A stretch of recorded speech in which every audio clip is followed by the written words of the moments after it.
गौतम बुद्ध, लंबी परंपरा है। जोरदार अभिनंदन अपने पुरखों के लिए भी। हर काल, हर युग, हर समय बिहार सबको अलग से एहसास कराता है। जब भगवान ने भाग्य दिया, क्षमता योग्यता दी, तो मैं गारंटी से कह सकता हूं बिहार को थोड़ी ज्यादा दी है।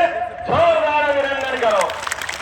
मां गंगा का आशीर्वाद, गंगा की धारा अलग अलग प्रकार से आते आते कहां हिमालय से अपनी यात्रा प्रारंभ करती है और मां गंगा जल में थोड़ा सा 2-4 बूंद हमारे सबके बाबा महाकाल के आशीर्वाद के माध्यम से हमारी क्षिप्रा जी जाती चंबल में, चंबल जाती यमुना में, यमुना वापस आती गंगा में और गंगा से गंगा सागर की यात्रा बिहार से दिखती है। ऐसे में जब मैं आपसे चुनाव की वेला में बात करने आया हूं तो सच में आज ये नालंदा के पास वाला क्षेत्र, नालंदा का वो अतीत का कुल गुरु वाला समय, जब दुनिया में विश्व गुरु के स्थान पर भारत की संस्कृति धरा थी, ऐसे समय में हमारे इस देश से ग्रहण लगा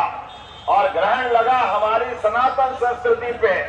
कई कई कारण से दुश्मन आए, हमारे को लूटने खसोटने, वो तो ठीक है, लेकिन हमारे विश्वविद्यालय, हमारी लाइब्रेरी, हमारे ग्रंथों को जला करके, क्योंकि उनको मालूम है सनातन संस्कृति वाले लोग अपने इन्हीं मार्गों से दुनिया में लोगों के दिलों पे राज करते रहे हजारों हजार साल से।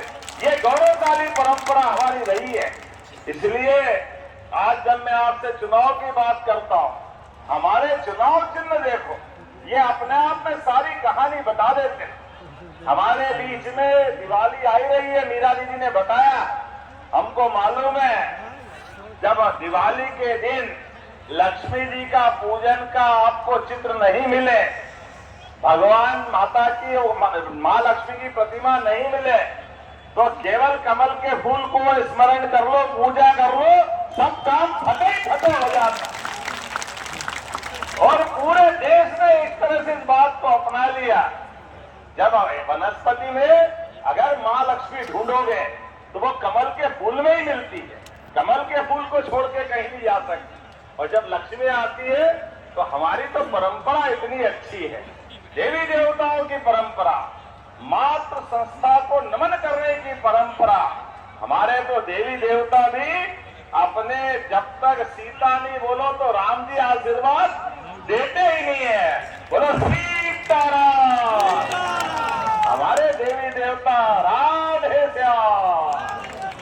अब जब हम ये बोलते तो मैं बाबा महाकाल की नगरी से आता हूं, तो भोजन की पंगत पे बैठे हो और जब तक नहीं बोलो नमः पार्वती पदे, आनंद नहीं आता है। माता को बुलाओ तो बाबा भोजन भी देते, आशीर्वाद भी देते, आनंद भी देते। और जब हम आनंद से अपने इस प्रकार के उत्साह उमंग की हिलोरे लेते हैं तो ये नामांकन रैली है।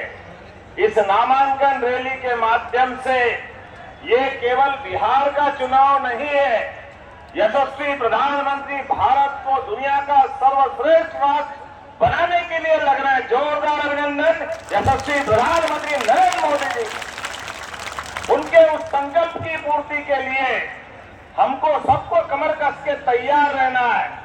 एक तरफ नरेंद्र मोदी जी और उनके साथ बिहार की सरकार एनडीए के माध्यम से नीतीश जी, जोरदार अभिनंदन डबल इंजन की सरकार के लिए।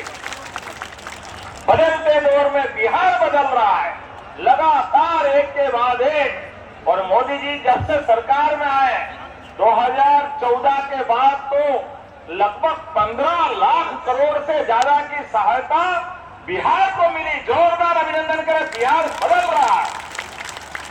माननीय मोदी जी ने एक एक करके वो सारी चीजें जो यहाँ का गौरव बढ़ाती, वैसे बिहार में किसी बात की कमी नहीं, क्षमता में, योग्यता में, प्रतिभा में सबसे ज्यादा IAS IPS कहीं से निकलते हैं तो बिहार की धरती से निकलते हैं। हमें इस बात का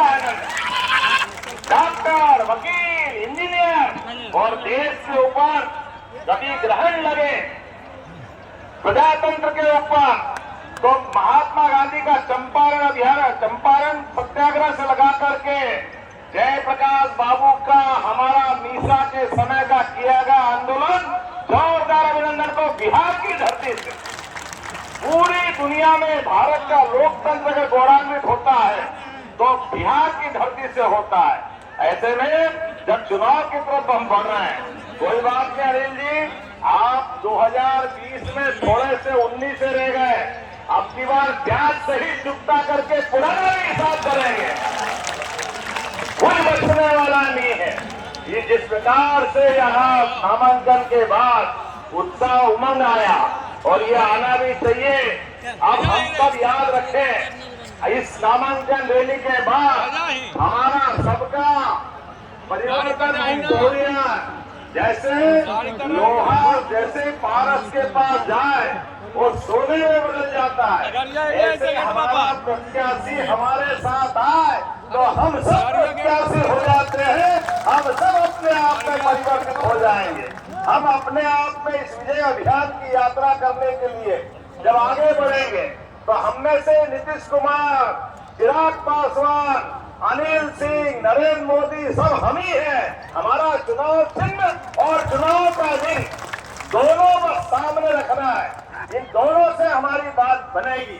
हम सब जानते हैं दुश्मन बहुत चालाक है, जाने क्या क्या कहानी सुनाते हैं, जाने कैसे कैसे भरमाते हैं, कौन कौन से नारे देते हैं, पता नहीं क्या क्या करते हैं, लेकिन सबके चक्कर में नहीं पड़ना। हमको मालूम है हमारी पार्टी जनतंत्र की लड़ाई लड़ने वाली पार्टी है। हमारे अपने एक एक कार्यकर्ता ये लोकतंत्र के रक्षक हैं। मैं इसका स्वयं गवाह भी हूँ।